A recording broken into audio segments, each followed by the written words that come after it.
これアルバイトこれ本当に年齢不問なの? 검붉은색의 팥의 이야기나 영화는 벚꽃이 수놓는 하얀 아름다움을 우리에게 보여줍니다.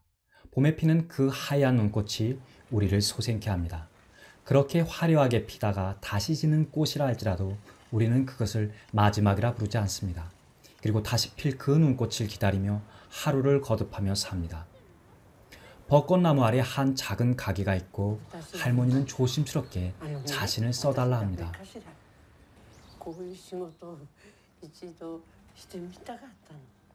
언뜻 봐도 자신의 몸 하나 지탱하기 힘들어 보이는 그 작은 노인이 무슨 일을 할까요?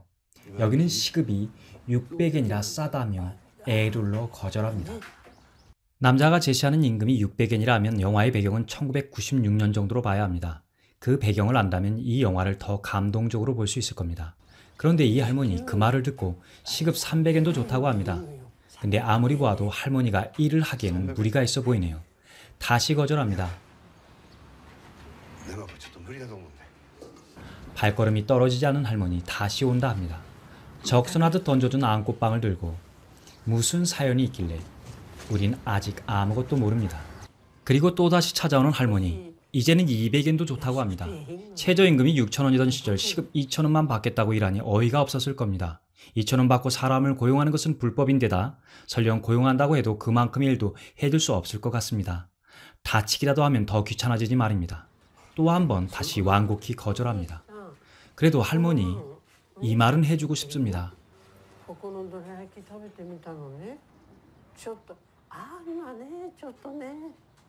그래도 지적은 불편한 법, 만들어 본 적은 있느냐고 묻자 할머니 의외의 대답을 합니다. 그리고는 슬그머니 뭔가를 내놓습니다. 그리고 호련히 사라져버립니다. 할머니가 떠나자 남자는 그것이 팥소인 것을 알고는 맛도 보지 않고 던져버립니다. 그러나 이내 쓰레기통에서 끄집어내서 맛을 좀 보긴 봅니다. 그런데 이 남자 표정이 싹 바뀝니다.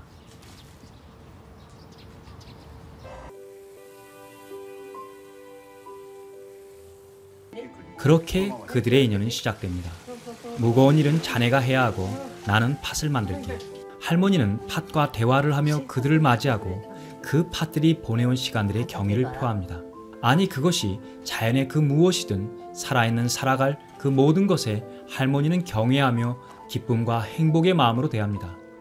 그리고 살아 숨쉬는 모든 것들이 자유롭기를 바라며 모든 닫힌 것은 열려야 하고 모든 막힌 것은 뚫려야 하며 다시 모든 메인 것은 자유로워야 한다는 영화를 보면서 우린 그런 할머니의 소리를 들으며 마음 한구석이 아파옵니다.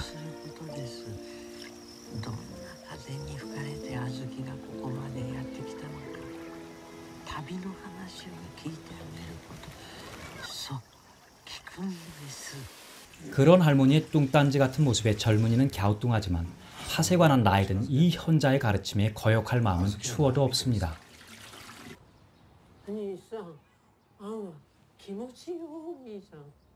일본의 단맛은 깊이가 있습니다. 단맛이 들어간 양갱이든 과자든 붕어빵이든 타이야키라고 하죠. 사탕이든 그들은 10년을 넘어 100년, 100년을 넘어 200년을 만들어 오며 장인 정신이 혼이 들어간 맛을 냅니다. 그런데 어쩌면 이 할머니가 오랜 세월 동안 영업을 해온 그 노포, 그 유명한 가게들보다 더 깊고 맛있는 혹은 그에 준하는 안골을 만든 것일 수도. 단맛을 그다지 좋아하지 않는 저도 그런 것들을 먹다 보면 인정을 하고 맙니다. 이 말수가 적은 남자도 그 심경을 이렇게 토로합니다.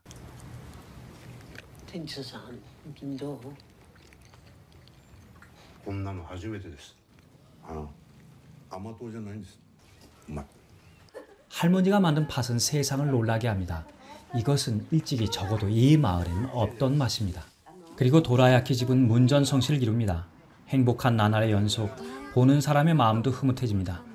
그리고 이제 여러분들은 절대 이 영화에서 빠져나올 수가 없습니다.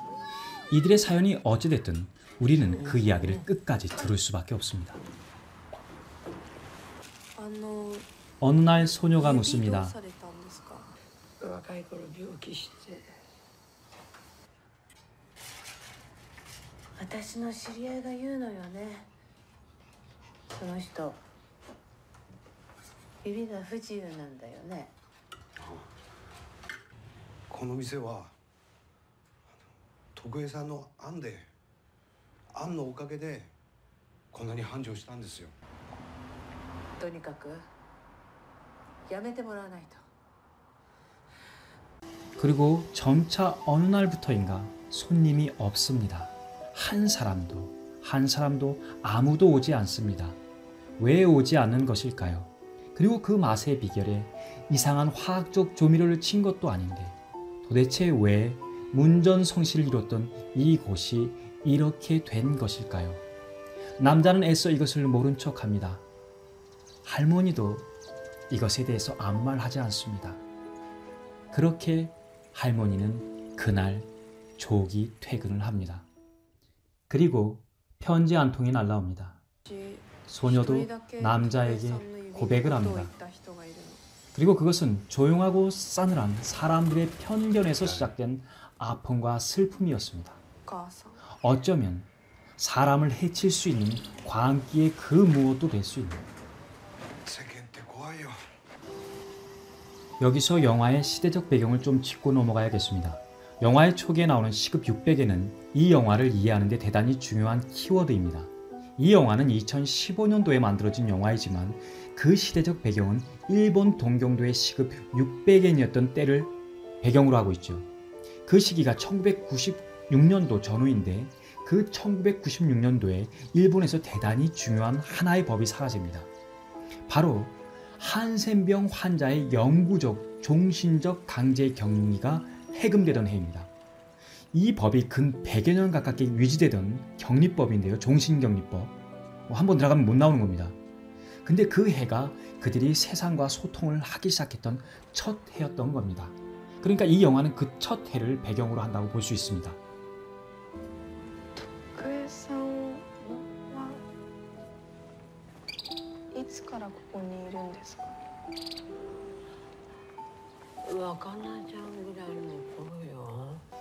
그 나이가 15세던가 16세던가 그 꽃다운 그 즈음의 나이에 할머니 어머니가 그날 손수 만들어 입혀주셨던 그 블라우스를 끝으로 70대 중반에 이르기까지 이 세상을 자신의 발로 단 한 번도 나와본 적이 없던 이 할머니의 이야기는 이제 우리의 가슴을 깊이 파고듭니다.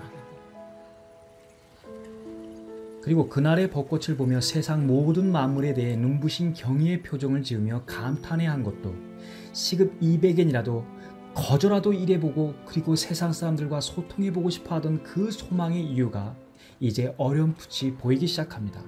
그것은 그 법이 풀린 그 해의 봄을 60여 년이 넘게 갇혀 살다가 이 세상에서 자신의 힘으로 처음 들여다보는 세상의 환희였던 겁니다. 10대의 그 어느 쯤에 꽃다운 나이, 그 해 이후로 세상과 단절하며 갇혀 살았던 할머니는 이 만물이 소생하며 이 하얀 벚꽃 아래에서 모든 지구상의 생물이 싹을 트고 꽃을 피는 그 소생의 계절에 자신도 그렇게 그들과 어울리며 활짝 꽃피듯 살고 싶었던 것은 아닐까요? 그런데 참으로 슬픈 것은 할머니를 가둔 그 법이 풀리어 자유로워졌지만 세상의 편견은 할머니를 그대로 놓아주지 않고 다시 가둬버렸습니다. 편견이라는 종신법으로. 현대를 사는 우리에게 할머니는 이렇게 말하는 듯합니다. 나는 어쩔 수 없이 종신격리법으로 평생을 갇혀 살았지만 왜 너희들은 아가들아 왜 너희들은 스스로를 가두고 살아? 園長さんだとすれば何かになれなくても私たちには生きる意味があるのよ。 키키키린, 일본의 이 명배우는 연기가 아닌 실제의 자신의 말로 우리들에게 말하듯 영화를 찍고 2년 후 서거합니다. 그것이 연기를 넘어 우리들 가슴속을 파고드는 그 무엇이 되어 우리의 어리석은 삶을 때립니다. 그리고 가슴으로 울게 만드는 힘을 가지고 이 만물이 소생하는 4월의 아름다운 벚꽃을 보게 만듭니다. 이 영화를 보면서 느낀 그 전율과 충격은 아직도 가시지 않습니다. 나는 한센병 환자도 아닌데 나를 스스로 가두고 사는 삶을 살고 있다는 현실을 확인하게 됩니다. 이 할머니의 안고의 그 비결은 여러분들이 직접 확인해 보시기 바랍니다. 그것은 스포일러도 아니며 몇 마디의 말로 할 수 있는 것도 아니기에 말입니다. 영상의 조회수가 떨어진다 해도 저는 그 안고의 비결을 제 입으로 절대 말할 수가 없습니다. 끝으로 이 영화의 원작자와 그리고 감독에게 경의를 표하며 그리고 2018년을 끝으로 생을 마감한 일본의 명배우 키키키린의 명복을 빌며 이 영상을 마칩니다. なんだろう滑らかなやつになってるしなんか前一致してなかったけどねマッチしてるよね今フューチャリングしてるからレベルアップしたの